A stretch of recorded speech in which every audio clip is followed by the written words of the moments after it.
বন্ধুরা, এবারে ODI world cup নিয়ে বিশাল বড় খবর বেরিয়ে এসেছে। অবশেষে আইসিসি অফিসিয়ালি ঘোষণা করে দিয়েছে 2027 সালের ওয়ানডে বিশ্বকাপের পুরো হিসাব নিকাশ। আর এই বিশ্বকাপটা নিয়ে প্রত্যেকটা ক্রিকেট ভক্তদের মনে কিন্তু একটু বেশি লাফালাফি চলছে, কারণ আমরা সবাই চাই রোহিত শর্মা এবং বিরাট কোহলির হাতে আরেকবার বিশ্বকাপ ট্রফি দেখতে। কিন্তু প্রশ্ন হচ্ছে 2027 সালের বিশ্বকাপ কবে শুরু হবে, কোন কোন দেশ এবার মিলে এই বিশ্বকাপ আয়োজন করবে, আর নতুন ফরম্যাটে কি বড় পরিবর্তন আসছে, এই সব প্রশ্নের উত্তর পাবে আজকের এই ভিডিওতেই। তাই ভিডিওটা শেষ পর্যন্ত দেখো, কারণ এখানে আমি বলবো 2027 বিশ্বকাপের A to Z সব তথ্য। সবার প্রথমেই কথা বলি যে এবার এই বিশ্বকাপ ঠিক কোন দেশ আয়োজন করবে, অর্থাৎ হোস্ট দেশ কারা কারা থাকছে।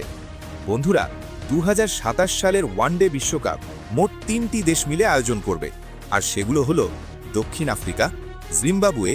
এই দুই দেশ হবে মূল আয়োজক, মানে বেশিরভাগ খেলা হতে যাচ্ছে কিন্তু এই দুই দেশের মধ্যে। আর তার সাথে নামিবিয়া কিছু ম্যাচ আয়োজন করবে, তাই তারা কো হোস্ট হিসেবে থাকবে। অর্থাৎ প্রথমবারের মতো এই 3 দেশ মিলে বিশ্বকাপ আয়োজন করতে যাচ্ছে। এবার প্রশ্ন, ঠিক কতগুলো দল খেলবে এই বিশ্বকাপে?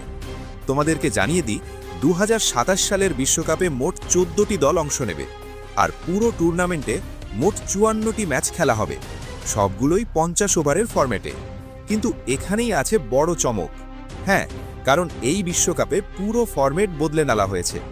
প্রথমে 14টি দলকে 2টি গ্রুপে ভাগ করা হবে, প্রতিটি গ্রুপে থাকবে 7টি করে দল। এরপর 2 গ্রুপ থেকে শীর্ষ 3টি করে দল সুপার 6-এ উঠবে। সুপার 6-এ আবার লিগ ম্যাচ হবে, সেখান থেকে শীর্ষ 4টি দল সেমিফাইনালে উঠবে। তারপর 2টি সেমিফাইনাল এবং শেষে গ্র্যান্ড ফাইনাল। অর্থাৎ নতুন ফরম্যাটে আরও বেশি উত্তেজনা দেখা যাবে। তাহলে এখন আরেকটি প্রশ্ন হলো যে কোন কোন দল ইতিমধ্যেই কোয়ালিফাই করেছে, কারণ মোট 14টি দল নেওয়া হবে, আর এই 14টি দলের মধ্যে 10টি দল ইতিমধ্যেই নিশ্চিত হয়ে গেছে। এই দলগুলো হলো দক্ষিণ Africa, Zimbabwe, Bharat, Pakistan, Australia, England, Bangladesh, Afghanistan, Sri Lanka, New Zealand. আর বাকি 4টি দল কোয়ালিফায়ার ম্যাচ খেলে বিশ্বকাপে জায়গা করে নেবে। এবার সবচেয়ে গুরুত্বপূর্ণ প্রশ্ন, 2027 বিশ্বকাপ কবে শুরু হবে? আইসিসি জানিয়েছে অক্টোবরের মাঝামাঝি বিশ্বকাপ শুরু হবে এবং নভেম্বরের মাঝামাঝি ফাইনাল ম্যাচ হবে। অর্থাৎ পুরো বিশ্বকাপ চলবে অক্টোবর থেকে নভেম্বর পর্যন্ত। সব মিলিয়ে 2027 সালের ওয়ানডে বিশ্বকাপ হতে চলেছে দারুণ উত্তেজনাপূর্ণ। এখন প্রশ্নটা তোমার কাছে, তোমার মতে 2027 বিশ্বকাপ কে জিতবে? আর রোহিত শর্মা ও বিরাট কোহলির হাতে কি আবার বিশ্বকাপ উঠবে? তোমার মতামত কমেন্টে অবশ্যই জানাও। ভিডিও ভালো লাগলে লাইক করো এবং চ্যানেলটা সাবস্ক্রাইব করতে ভুলবে না।